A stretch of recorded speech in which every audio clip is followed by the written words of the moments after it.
It's good to have y'all back. We are joined here by Evan Burns and Mikhail Taipala, co-founders of the High Flying Spirits RTD, the Finnish long drink, which has grown to become about a 2 million case brand in just a handful of years. So welcome, guys. Thanks for being back on. Thanks for having us. You. All right. So obviously, y'all have stood out for growth, but of course, you have stood out for your high-profile investors too. Um, and now you just added another into the mix with Jay-Z's VC firm, Marcy Venture Partners. So let's start there. What is the secret? How have you attracted these kind of people? Has there ever been any pursuit, or is it all just kind of organic? It's a funny question because everybody assumes that we're out all the time pitching different celebrity style investors to get involved. And the reality is, almost all of it has come organically to the brand because people found the product, they love the taste, and they love the story. Miles Teller was obviously the first, and when he became a co-owner, I can remember how many months after he got married, and Kygo, the DJ, was DJing his wedding. And that's when Kygo found out about the liquid and became excited and he wanted to invest. And then over time, Kygo introduced it to Ricky Fowler and he wanted to invest and so on and so forth. So it's always been this just organic kind of introduction via word of mouth. And folks, because the business is so early, they were excited to invest. And our viewpoint has always been, we don't want to be a celebrity brand. We want to be this iconic concept that's been in Finland for 70 years that people like the taste of. And if people want to be helpful in promoting that, we're super happy to do it. And Yeah. so that's sort of been what's happened. The same thing with Marcy Venture Partners. Like they're a really well-respected consumer venture fund and have done a lot of different deals. And when they came to us, we weren't looking to raise money. And we said, we certainly, don't need any more kind of like big names or anything like that involved. We just Yeah. need to focus on growing the awareness. The brand is still very, very early on. We're still only 1 or 2% brand awareness. So they kept coming back and saying, look, like what you guys have got is great. We've done our own research. They brought us a lot of data. They were like, the conversion rates are amazing. The loyalty is insane. Over 5, 6 years, people are drinking the same thing. Most of these RTDs and things are flashes in the pan. And so they finally convinced us that being a partner would be really beneficial. And we agreed. So we're happy to work with them. They've added a lot of value already on our thinking around how do we really start to scale awareness. As an early stage company, the first obstacle is distribution. You have to make Yeah. yourself widely available, and then you can really start to get aggressive on the marketing side. Okay. And then with them, is there any specific plan for this type of investment, this new investment from them? Yeah, it's all towards marketing, like 100%. Yeah. So how do we do more social media? How do we do more events, tastings? That's all where all of it's going. And having those type of investors, has that ever like impacted marketing? With some of these big names, have you thought about doing something and then maybe shifted gears?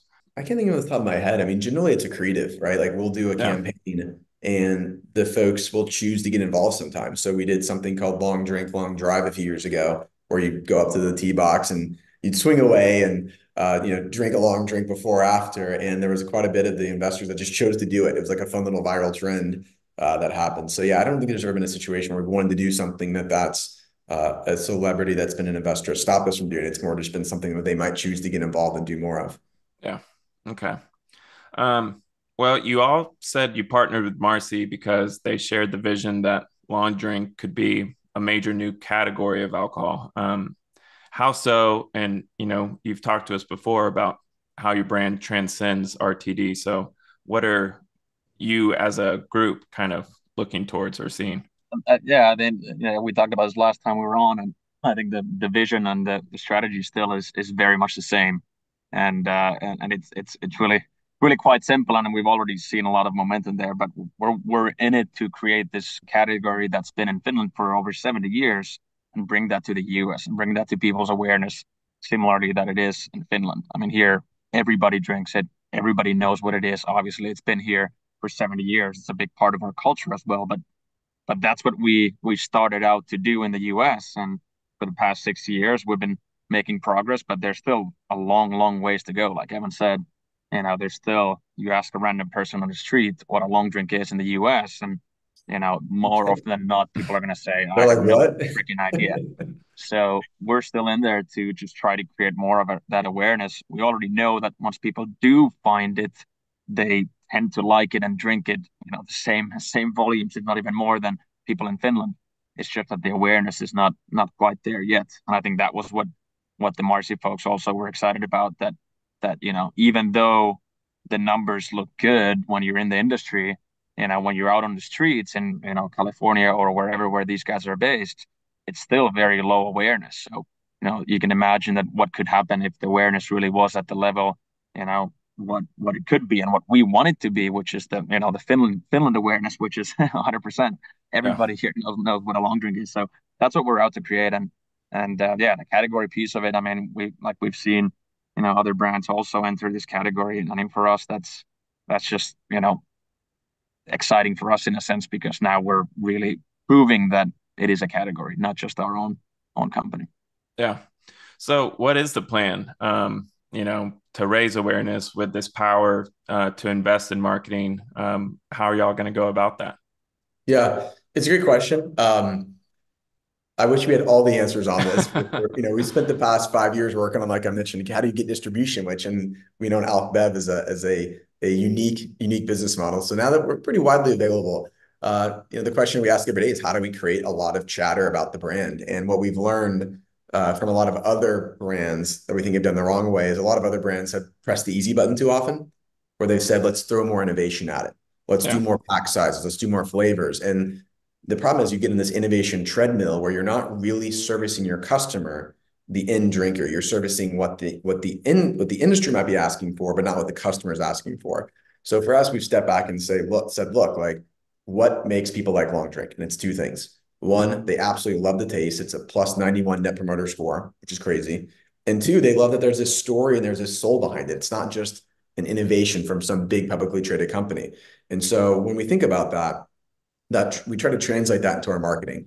One of the biggest things we spend money on is influencer partnerships, where they are incorporating these influencers on TikTok or Instagram or whatever, drinking it into their day-to-day lives. We don't ask them to hold the can and say, this is long drink. Yeah. They might do that sometimes, but it's how do you integrate into your day-to-day lives to create that curiosity among real people to say, I want to try that when they run into a bar that has it on the menu, or when they walk into a store that has it on display.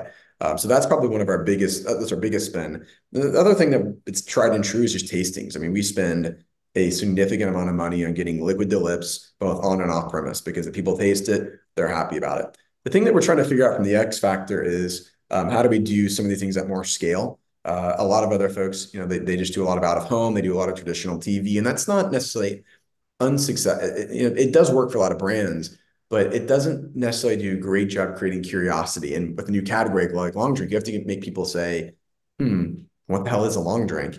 And then want to be curious enough to actually crack the can.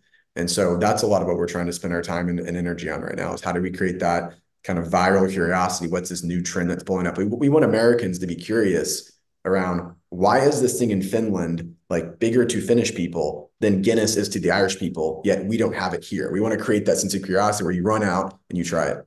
Yeah. And how do you go about, talking about gin? Because, it's a base that everyone knows, but sometimes people may not be a gin drinker and you don't want to turn them off. So how do you go about the promotion of that, knowing you can be transparent and people can latch on to that, or you might turn some people off?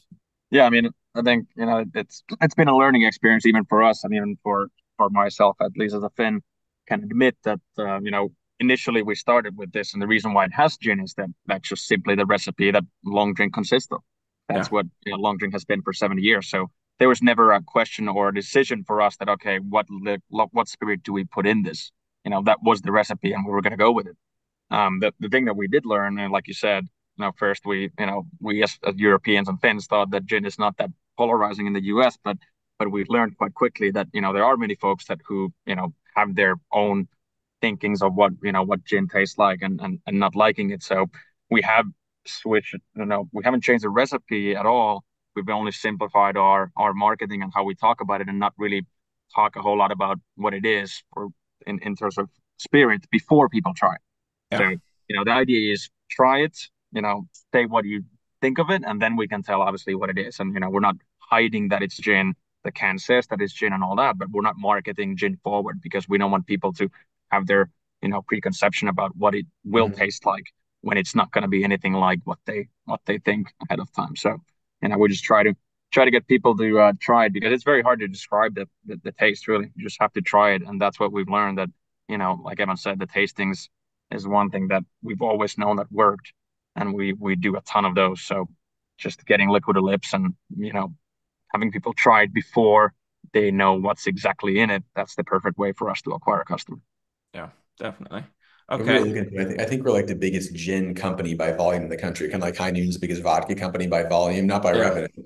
But we were chuckling because I don't even like gin.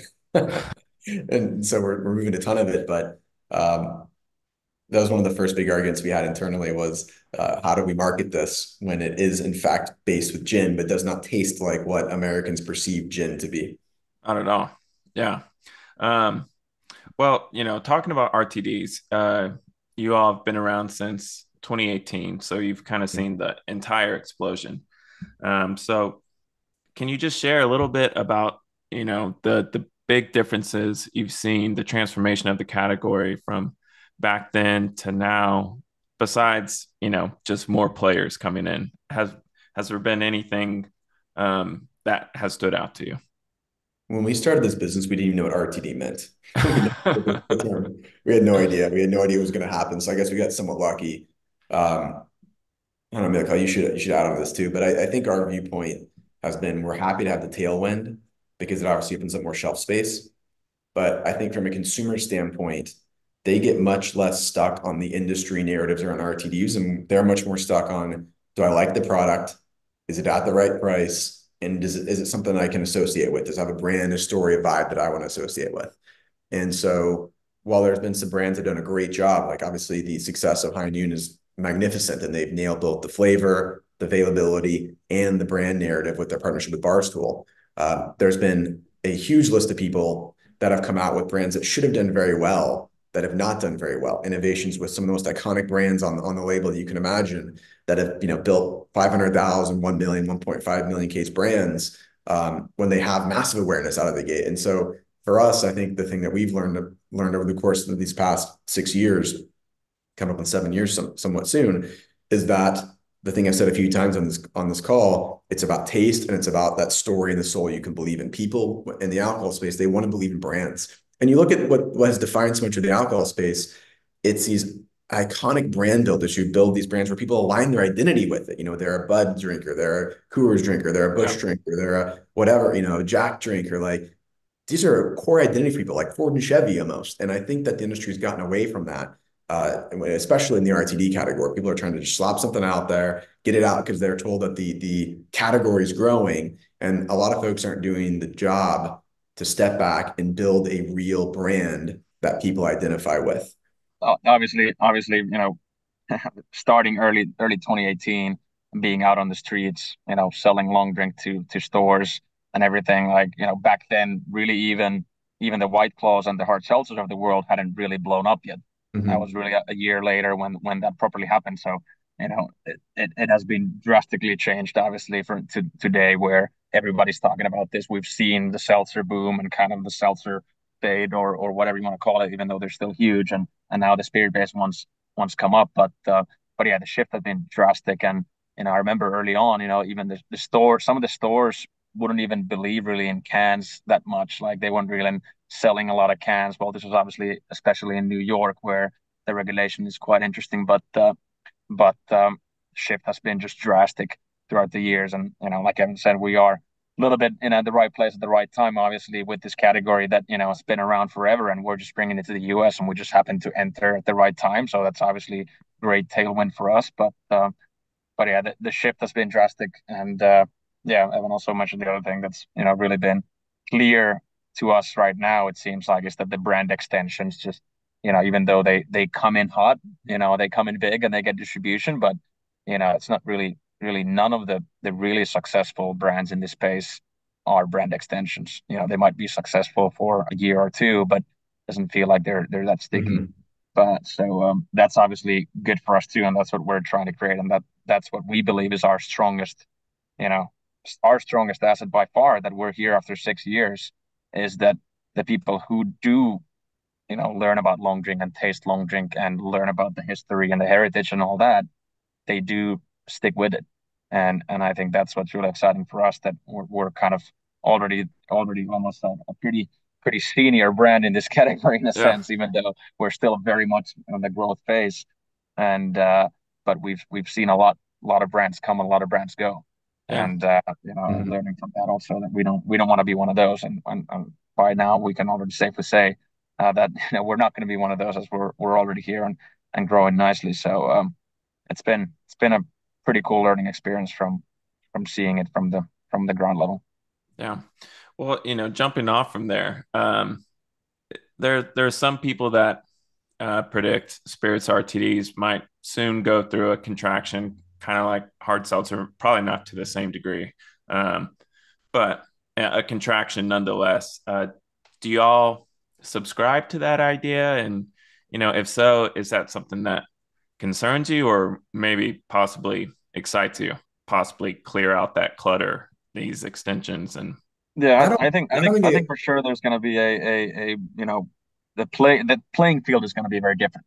There's not going to be that many players, obviously, but I really don't think that that the consumer trend is going to change. The consumer behavior, it's a very you know clear change in the consumer behavior towards these types of products. And like Evan said, whether it's spirit or malt or what based, obviously they're learning more from that too. But I think the consumer doesn't care that much about what the industry categorizes as yeah, spirit based or malt based or whatnot.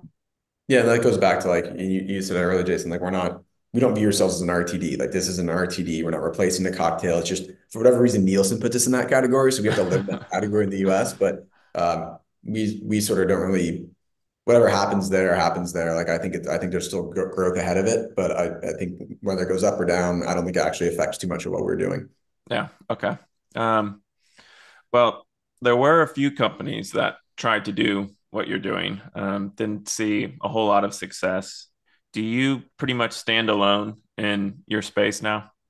Yeah, more or less. I mean, there might, we know of a few like small startups. But yeah, I mean, so much. The only one that really made an attempt at it so far has been Boston Beer, and they did it with malt, right? A long drink's not malt, so they did it malt because I think it was a better route to market. Obviously they pulled that back. I think it was about taste, and I think it was also about the story of what was the kind of story behind it. I think it was kind of tough the way they branded it. I'm sure more people will try over time. Again, we still view this as very early days in the long drink category. Yeah. Um, well, shifting gears to beer and spirits networks. You've partnered mostly with spirits distributors. Where do you stand on that now? Has your thinking around that changed at all? I don't ever think it's changed at all. I think the industry is consistently changing and look, I don't know if we're the best educated people on this because we're so small relative to these big companies, but it does feel like both beer and spirit distributor partners of ours, and we have both. Yeah. Um, they are converging more to like an omni-channel strategy where everybody's trying to win in convenience. Everybody's trying to win an on-premise service. So increasing frequency of service. So I think there's a lot of takes in the industry, but my take is that, we just want to be with the folks that believe in the full potential of the brand. And that really does matter, right? If you have a partner that's like, hey, I believe this can be a 30, 40, 50 million case brand, that changes the amount of priority you get and the investment. And by the way, the investment they're willing to make. We have some spirit partners that have gone out and hired meaningful amounts of full-time people to service convenience because we do so on convenience and they view it as a growth driver. Like that gives us confidence when people do that. Yeah. Does your future model bet on spirits RTDs going through more channels, or not necessarily? It's always a tailwind to us. So when Okay. the laws change, we're happy with it. And look, it's also the right thing for the consumer. Like going back to Mikhail's point earlier, and as we talked about before, like the consumer doesn't walk into a certain store and say, oh, this is a certain base canned product or a malt base or a vodka base. They don't think about that. They're like, it's a canned product. I want it. Maybe I would be surprised if more than 10% of consumers in canned malt or spirit base really even think about that as a consideration. So they're confused in New York, when they go into their local convenience store, their bodega, and they see White Claw but not High Noon, they're confused on why. right? Same thing in Texas. They're confused on why they can't get these products at H-E-B and Walmart. So I think these state legislatures, which are very aggressively starting to pass laws that base the regulation on the volume of alcohol, not the type of alcohol, will continue to be more wind at the back of companies like ours. But I also think it's just the common sense right thing to do for the consumer. Yeah, I agree. I totally agree. Um, all right. Well, just kind of wrapping up, you did close to 2 million cases last year. What's the plan for this year? I know we talked a little bit about marketing, but what else can you share in store for 2024? It's June 10th of 2024, so we still have a long ways to go before how the year will end up, but we feel pretty good. We think the growth rate will continue what it's been so far. And then Okay. honestly, our viewpoint is like, yeah, whatever, like 2 million cases was fine last year. And the whole scheme of things, that's not that big. Like it's big for us. Yeah. And we're happy because it's been built off of a sustainable 6 years in. People stick with our product. Like how many brands have come and gone in that time from when they launched all these SKUs, all these things. I mean, true, they came and went, and they're still a big brand, but they came and went with all this innovation in a time frame. Like people that in the markets of ours that have been open 6 years, people are still drinking long drink citrus flavor, whether it's in the zero sugar version, the traditional version, the stronger version, they're still drinking, and that is still driving the majority of our growth in markets that are 2 years old, 4 years old, 6 years old. So it makes us feel good. And so when we think about long-term vision, like we actually believe this can be a decamillion case brand in the US. And we have markets, we already have one market this year that's going to get pretty close, if not to 1 million cases. And it's not a big coastal market either. So for us, like we think this is very early on. The growth rate this year is going to be about the same as last year, but there are some pockets where we're starting to show we can get to that inflection curve. We think we can get to that inflection curve and start to see some really, really exciting growth. Well, just one last one too. We talked about marketing, being a huge opportunity and raising awareness. Anything else you see outside of that where you're like, okay, we still got a whole lot more run room? I'd say on-premise and convenience are big discussions internally. I mean, that you look at, and I think the RTD sector is starting to do better at this. It's just very hard to discover a product on premise, right? Or excuse me, off premise. It's very easy to discover it on premise when you're with your buddies, you're having a drink, and some guy's got some new thing you haven't seen before. Hey, what's that? Oh, it's this thing. Oh, it's pretty good. Oh, I'll give that a try. And we see that being such an amazing driver for a long drink. I think there's a lot of other RTDs that have missed that shot out on premise. And then convenience, especially in markets where it's legally allowed. It's just a terrific volume driver. I mean, we're seeing in our top 5 volume markets, I think we can do convenience in 3 of them. And all 3 of those were above 20% of our volume is in convenience. And it's the fastest growing by far. Yeah. Have you experimented with single serve cans at all? I know those are kind of hard to come by with standards of fill. Standards of fill, yeah. That's Yeah. another thing I wish the laws would get changed on. If you know a guy or a woman that can help us fix that, let us know. Yeah, We'll do our best. we haven't anything so far yet. It's just tough. I mean, the manufacturing challenges on that, the availability challenges. So we've just stuck with standard 6 packs for now. Got it. Well, that's all I got. Thanks so much. If there's anything else y'all want to hit on or share or reiterate, by all means. I mean, look, we appreciate you guys staying in touch with us. I know we first talked with Jen probably 4 years ago, and then we're obviously on the pod a few years ago. So we're happy to be along for the ride and appreciate the support. And we'll let you guys know as things continue to come up. But right now we're just grinding away and trying to make sure people know what the heck a long drink is. Good deal. We'll have y'all back on again soon. Cool. Sounds good. See y'all. Thanks a lot. Good chatting.